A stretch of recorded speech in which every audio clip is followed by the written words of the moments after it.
Canada may have one of the highest vaccination rates in the world, but still the threat remains. We can't approach this as if COVID is over, because the truth is it's not. We don't really know how the situation is going to play out in the fall. The fall, when federal officials warn a fourth wave could sweep across the country unless more Canadians get vaccinated, and soon.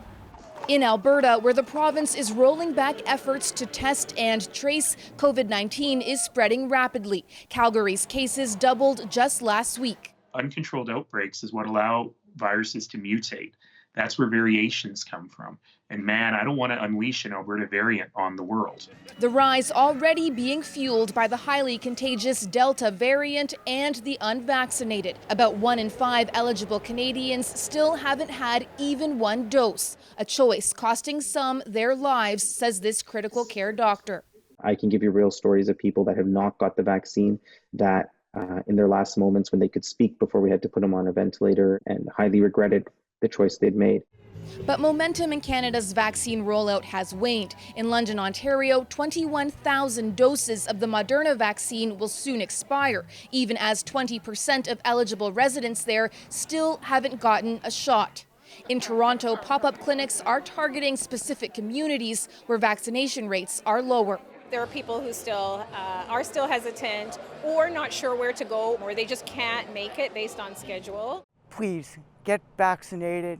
COVID is for real.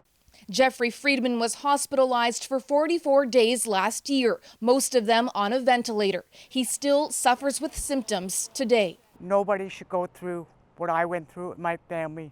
Anybody should get this vaccination that is available to you. So, Ellen, what are experts saying a fourth wave might look like in Canada?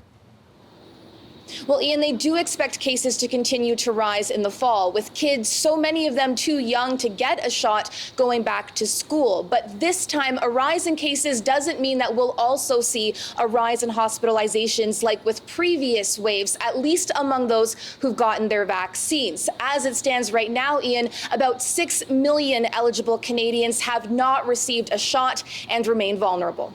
All right, Ellen, thank you. You're welcome.